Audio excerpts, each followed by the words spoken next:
We're talking about a notion where broadcast is faced with a couple of different problems, and we're going to talk about it both from the outside and with those three domains.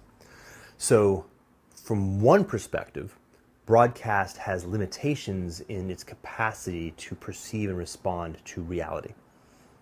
It's pretty obvious, right? If you think about it, what's happening is every layer of the hierarchy has to compress the information.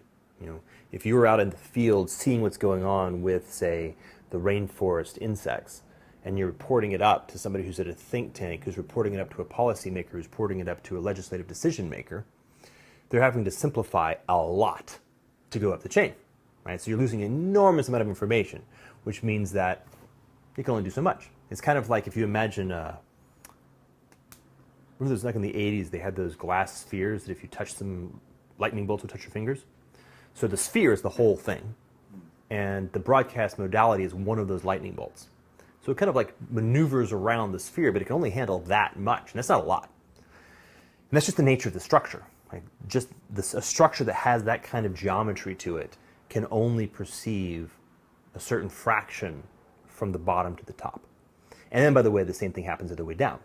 The directives that are given from the top have to be, they have to be relatively simple, because as they go down, there's an expansion of scope, which adds basically noise, because the person down below has to add a whole bunch of specificity to what to be done, and as it gets handed down, you get more and more noise. And so this means at the top, the directives that come down have to be very broad and simple, and at the bottom, the divergence between what actually happens out in the world and what was intended in the top is actually quite large. Right? So you've got a lack of elegance and precision, and you get a compression going up. And so this means that it has certain capacities. It can actually get us to the moon. Turns out that's a domain that's well within the scope of what it can do. It cannot solve climate. Full stop, period. And there's a lot of other things it can't solve. So that's one boundary condition. The other boundary condition is this transition between broadcast and digital, which is happening. Right? So the Blue Church gave us digital. Right? We moved from an analog world to a digital world during its period of being in charge. And when I say digital here, I want to say very specifically, what I mean is network, symmetric, decentralized. So the fact of it being digital is important. It's actually very, very important, but it's not the thing that I'm focusing on right here. I'm comparing broadcast to this network decentralized, not analog to digital. By the way, both are true, but we're just going to focus at the network to broadcast piece. So what happens is that a network intelligence, a network system for sense making and choice making is different. Full stop. Let's just start there. It's just different. And it has different capacities. It has different ability to take information from the edge, process it, make choices, and disseminate actuation back out to the edge. And it's more available to solve all the problems that we're dealing with. It's a kind of collective intelligence topology that is fundamentally more available to being able to address complex systems problems. That's how our brain works, for example.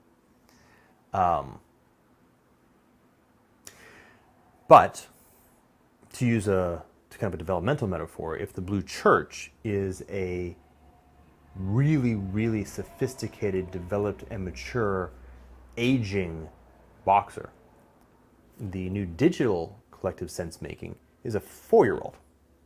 All right, so he's got good genes. You can see he's gonna be good when he gets strong, when he gets bigger. Maybe when he's 14, he'll be able to punch this guy out. But in the meantime, he's not a 4-year-old. But in the meantime, it's not really a match. If you look at it and say, hey, wait, in terms of lifting heavy weights, Blue Church is going to win. In terms of being able to answer a lot of questions, or at least appear to be able to answer a lot of questions, the Blue Church looks like it's quite robust. If you take a look at the emerging decentralized collective intelligence that's beginning to happen on the internet, it mostly looks like gaps. It mostly looks like it's doing stuff in the gaps that are being left behind by the Blue Church. It doesn't look like it can do anything holistic. And when it's endeavoring to do something holistic, like so the QAnon phenomenon, it looks insane. And it kind of is. And if you've ever seen an absolute newborn baby in its body, it's insane. Its limbs are flailing wildly, its head's rolling around, its eyes are rolling in its head, because it hasn't figured out how to wire itself up yet. That's what's happening in the network collective intelligence. So there's a gap, there's a transition.